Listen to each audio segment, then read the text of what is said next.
Hello, I'm Kamal Santamaria. This is Counting the Cost on Al Jazeera, your weekly look at the world of business and economics. This week, Australia, mining and climate change. This is coal. Don't be afraid. Don't be scared.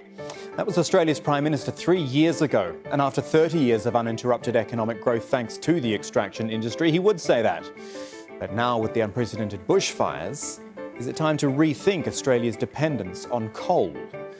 And the thing is, it can be done. Despite a battered economy and social unrest, Chile is standing by its ambitious promise to go carbon neutral by the year 2050. And we're looking at Lebanon's economic and political paralysis. Is the country ready to devalue its currency as it seeks the support of the International Monetary Fund? When a Prime Minister takes a lump of coal into his own parliament as a peculiar form of show and tell, you can be sure of a couple of things. One, that coal means a lot to the country's fortunes. And two, there is going to be some controversy about it. And so it is in Australia, where Prime Minister Scott Morrison went into bat for the country's second biggest exporter, which has, to be fair, helped Australia's economy avoid recession for the last 30 years. But then he also went on holiday while his nation burned in some of the worst bushfires ever seen. Now, put the two together and you arrive at climate change, arguably the cause of the fires and the result of these carbon-producing industries like coal. So let's start with the numbers. You know, in 2018, the value of Australian coal exports was $67 billion. That number is equivalent to 3.5% of nominal GDP. The industry directly employs 250,000 people and many more through support services and related businesses. But Scott Morrison says Australia is only responsible for 1.3% of global emissions. The thing is, when you take into account its export of petroleum and coal and the population, which is around 24 million people, that means we have a country of 0.3% of the world's population, but it's actually responsible for 5% of global carbon emissions, which is a big jump on Morrison's claim of 1.3%. And then there is the cost. More than 500 Australians die each year from heat stress alone. And the financial cost of climate change is expected to rise to $26.7 billion every year by the year 2050, which is as much as it currently spends on defence. But with a debt to GDP ratio of just 40%, Australia is a nation that has the power to transform its economy away from fossil fuels if it wants to. OK, so here's what we're going to do. We're going to have a discussion in a moment with two guests from Australia who are working to do just that, to change the direction and the discourse on Australia's environmental record. But if we're going to count the cost of climate change there, we can't go past those unprecedented bushfires. People have died, respiratory illnesses are on the rise, and the full economic impact, while yet to be fully determined, is looking devastating as well. With a special report for Counting the Cost, here is Jessica Washington in Bilpin, New South Wales. It's summer in Australia, and this orchard would normally draw hundreds of visitors who come to pick their own fruit. This is just one of many small businesses devastated by the bushfire crisis. Almost all of their apple trees were destroyed by flames. The trees were uninsured, and it will cost the family about $1 million to replant them and repair the damage. My parents have owned the business for 35 years. And yeah, it takes a bit of a toll emotionally when you see you put so much blood, sweat and tears into producing the fruit, and to see it go up in flames, it's just devastating. The summer holidays is usually the busiest time of year for businesses in popular tourist areas. Tourists are encouraged to support bushfire-affected businesses and the local economy, but some have no products left to sell. This is the worst that we've ever seen. We've had bushfires through here before. We've never lost as much as what we have this time. You know, we have, like I said before, hailstorms and things like that. It's never been this bad. Many farms around Australia had already been suffering through the relentless drought, and this bushfire season has just made their situation so much worse. But the financial impact of this natural disaster won't just be felt on farms, it will be felt around the country. This is Australia's longest bushfire emergency. The fires began months earlier than normal and are still burning. The most severely affected areas only account for about 1% of the Australian economy, but the economic impact of the bushfires extends well beyond those communities. Economists say the global media coverage of the disaster will damage the economy, and the smoke haze is a turn-off for tourists. From an economic perspective, we're going to see already fragile consumer confidence harmed, particularly because of the smoke that's been in some of our major cities. We'll also see a loss of tourism coming into this country. People are already cancelling holidays.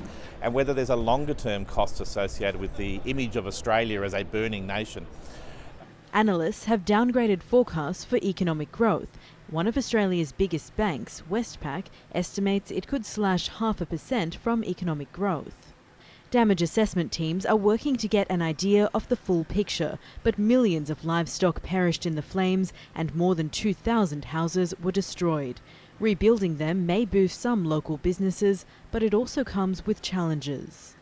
The level of reconstruction activity is going to be so concentrated in those areas. There's a big push that local tradespeople will be given first opportunities, but what we've seen in natural disasters in Australia is rising costs as people want to rebuild quickly. The challenge for us is to rebuild quickly but without doing it in a way that causes prices to spike and we see exploitation. In some areas, whole communities were almost completely destroyed. Already, there are around $1 billion worth of insurance claims, and the government has committed around $1.5 billion to rebuilding infrastructure. That amount is uncapped if more money is needed.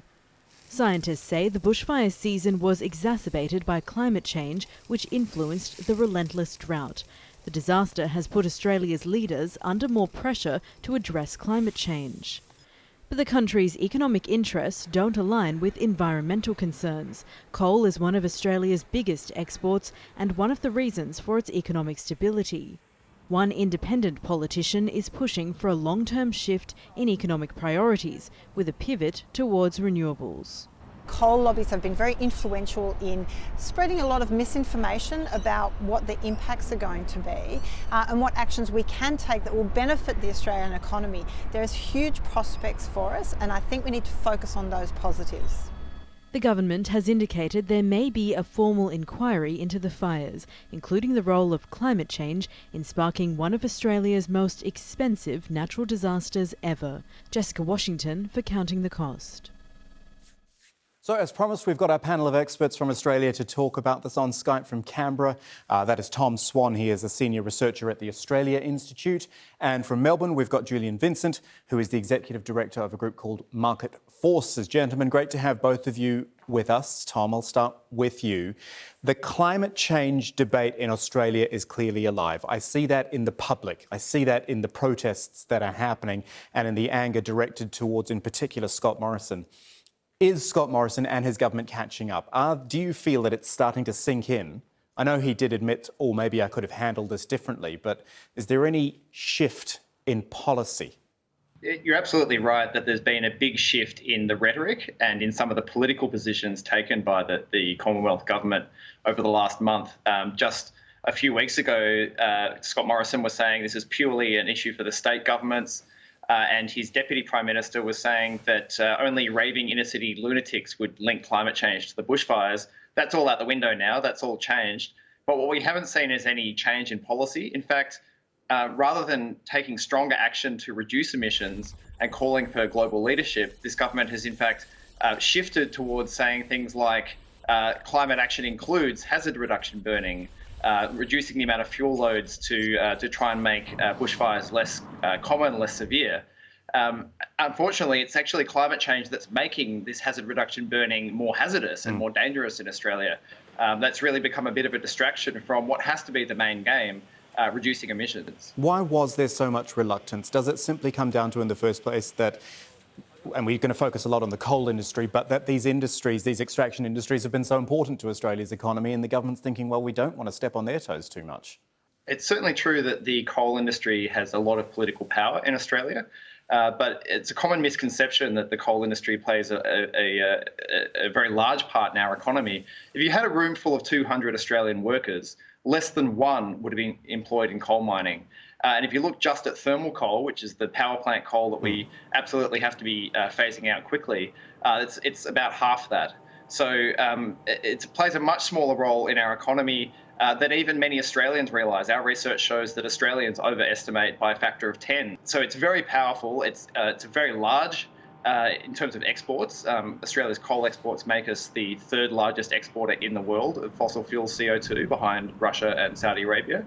And yet, in reality, its role in the Australian economy is much more modest than many Australians realise. OK. Julian, let's bring you in from Melbourne. I've been reading about you and your group, Market Forces, raising the ire of Scott Morrison. Why don't you tell us exactly what you did and what the reaction was, I guess, from the government? Most people are very concerned, deeply concerned, especially with the bushfires that are raging now, about the impacts of climate change, less aware of the fact that their own personal investments could be helping to fuel that problem. And so what we do is help shift the behaviour of financial institutions by giving that sense of power to the people they're ultimately accountable to. Now, last year, we had some breakthroughs with our campaigns. We found that all of Australia's big three general insurers are committed to being out of thermal coal by 2030 or sooner. The first time we had one of our major banks, Commonwealth Bank, say it will be out of thermal coal by 2030. And obviously the government started to take notice because, as you talked with Tom Swan just before about the political power, the government and the coal industry work hand in glove to protect the power of this very small part of the overall economy to the detriment of everyone else. And now that we're starting to get some significant progress from the corporate sector away from polluting activities, well, the government's going into bat with the coal industry. He made his speech at a Queensland Resources Council luncheon, which is essentially the representatives, the lobby groups of the coal sector. So he's going in there essentially into bat, into support the industries that are primarily responsible for driving the climate crisis. And it's no wonder that he gets the sorts of responses he does when he goes to try and visit town communities. You mentioned you mentioned Queensland there. That is a part of the country where there are still coal mining efforts going on. Clearly, it's part of the economy there. There's the Indian group, Adani, I believe it's called, with a $1.4 billion deal to mine there. Is that just business which is going to carry on regardless? When it comes to the Adani project, I mean, the Australian community is basically drawing a line in the sand there because we're talking about, in the midst of a climate crisis, in the midst of a climate emergency, wanting to open up one of the world's largest untapped coal reserves, because the Adani project is just the thin end of that wedge. And we've basically made a point of the fact that we cannot allow the fossil fuel industry to keep expanding if we're going to deal with climate change and keep global warming to 1.5 degrees. The absolute last thing you would do if you were serious about avoiding catastrophic climate change is to open up a massive new thermal coal basin. That's exactly what Adani will be doing with its Carmichael mine. And so you have seen dozens of banks, insurers, contractors, other services companies all say they're not going to work on this project. And the community is going to continue to work on that campaign until this project is nothing more than the bad idea that it is. Tom, you raised the argument earlier about jobs and, in fact, that maybe the jobs have been overstated, the number of jobs that are in the coal mining industry. Even so, let's say that those jobs did disappear and that at least they were cut down. What are the alternatives out there? Because, again, that's the political argument. Oh, we're employing Australians, we're keeping work here. What about power alternatives and, therefore, job alternatives? The Australia Institute has been proposing and has done a lot of research around the proposal for a moratorium on new coal mines. The idea is that we would allow existing mines to run to the end of their lives, providing certainty for communities and for governments to enable them to plan for the end of, over many decades, the end of the coal mining industry. In terms of alternatives, there are many alternatives in regional Australia. I'm not proposing that it's necessarily easy to do regional planning and industry planning. It's something that Australia generally has a checkered history in, but it is absolutely something that we should be doing, not just for coal mining regions, but for all regional parts of Australia, many of which are doing it very tough, including right now with so many disasters hitting us. Let me give you, and I'll put this to both of you and get a separate responses, but let me put, while we're talking alternatives, here's an example. In Germany, Angela Merkel struck a deal with the coal industry and said, it's going to cost 44 billion euros, yes, but we are going to make a commitment to move away and move to alternatives. Australia, financially, should be in a position to do something similar, should it not? Julian, let me come to you first of all. And is there the political will to make that sort of thing happen? Alternatives, sunshine, there's lots of it in Australia. We have every opportunity that remains, and we're shooting ourselves in the foot economically by not being part of the renewable energy revolution that's taking place around the world. So we have an abundance of options. No, the political will is absolutely not there. Really, what we're talking about is a sector where there's finance, there's corporations wanting to move, wanting to progress further on climate change action, and there's a countervailing force, which is an extremely limited portion of companies in Australia working with the Australian government to protect their own self-serving interest at the expense of not only developing new industries, but a safe, long-term global climate. Very quick final thought from both of you, and Tom, I'll just stay with you while I've got you. That's on the bushfires, which we actually haven't talked about that much. We ran a report on the economic impact of it, which is yet to be known fully yet. But economically, psychologically, socially, this should really be the thing which makes people sit up and say, no more, we have to make a change. The Australia Institute has released some research showing the vast scale of impacts across Australian society. Most Australians have already been touched personally in their own lives by the bushfires. Around 5 million, or around a quarter of Australians, have had respiratory problems and health problems because of the smoke. There's been 1.8 million days of work lost, and we estimate that's a fair chunk of the expected growth in a quarter of GDP, just in that single kind of economic impact alone. And of course, there's the long-term impacts to tourism, which are in the billions of dollars. There's rebuilding costs. It's going to be vast. It's reasonable to expect it'll be beyond 100 billion Australian dollars, the long-term cleanup costs. And the really concerning thing is that this is at 1 degree of global warming. We're heading for 3 on current policies. Julian, final word with you. I'm sure you will hope this, but do you actually think that in 20 years' time, people might look back on the summer of 2019 and 2020, I should say, and think, yes, this was a turning point?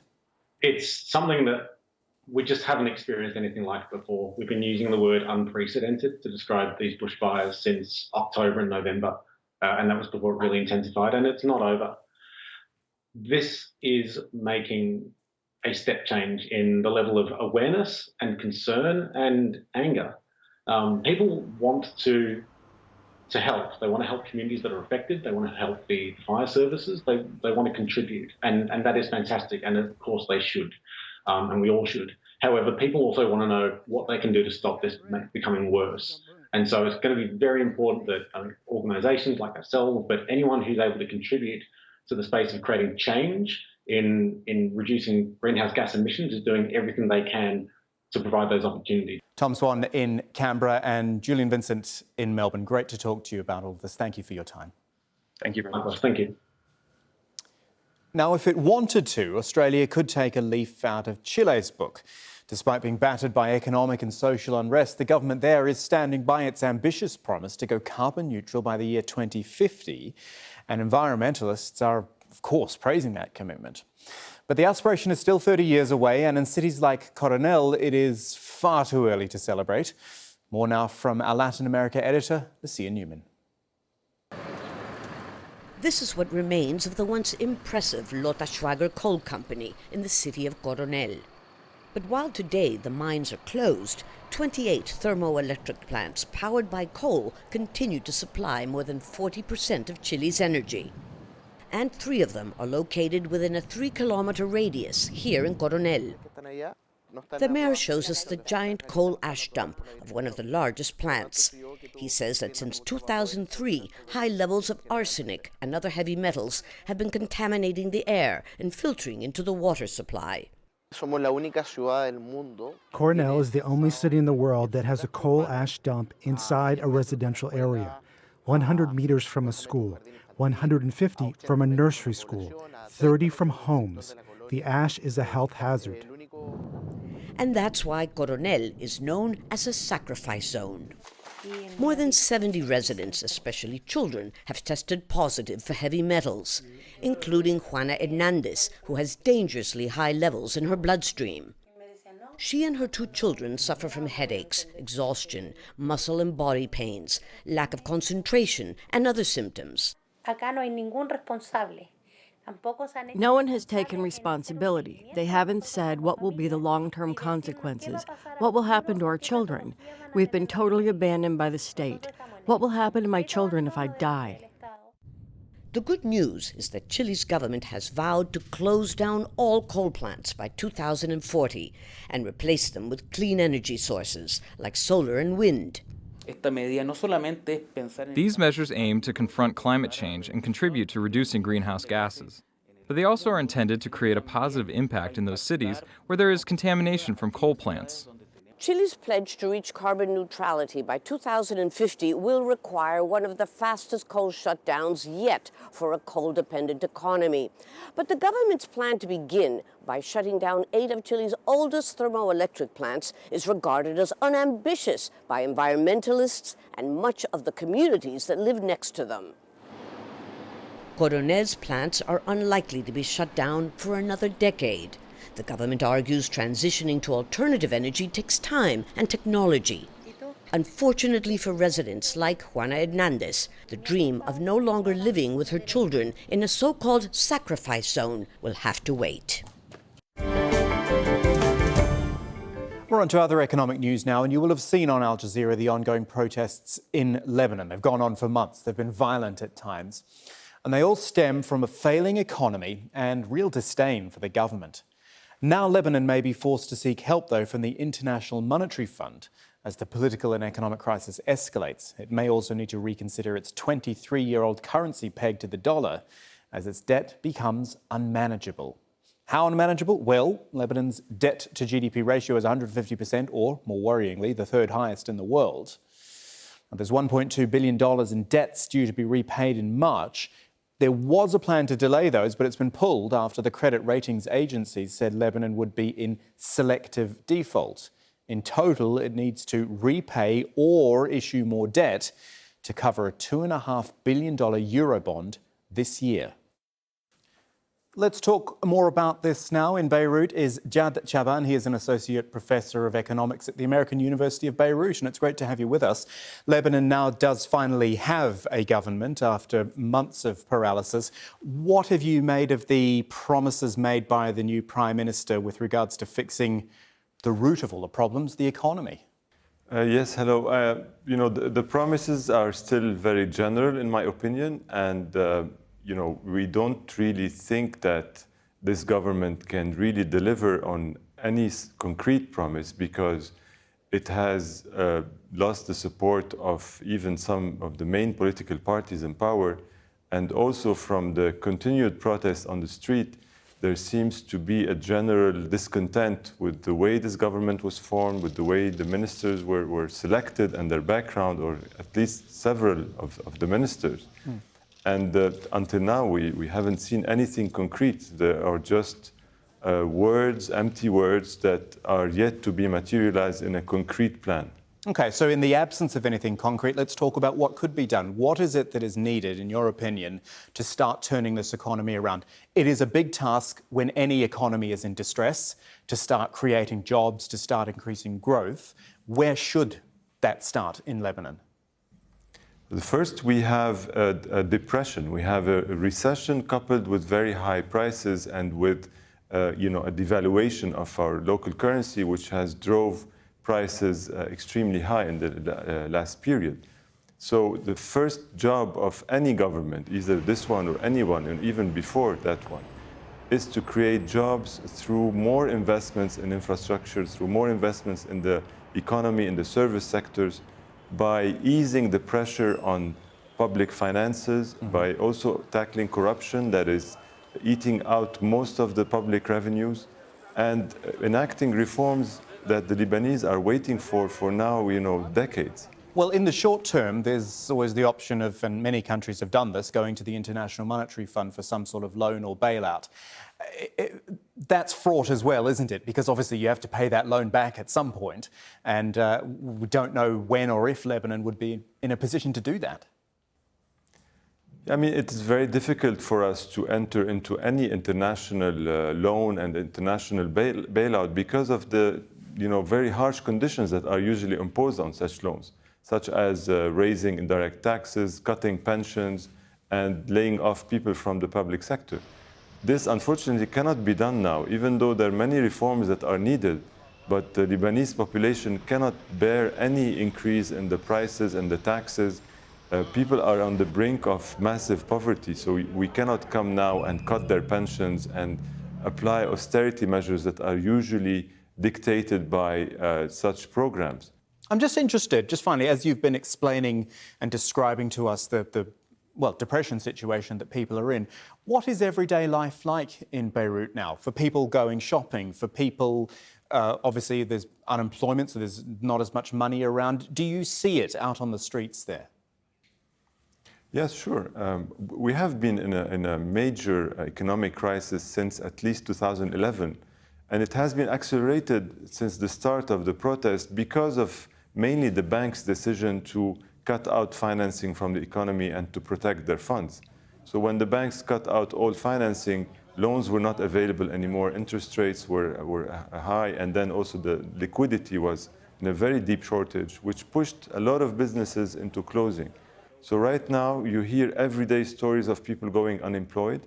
The rate of new jobs, that were lost is about 100,000 or more for the last 3 months.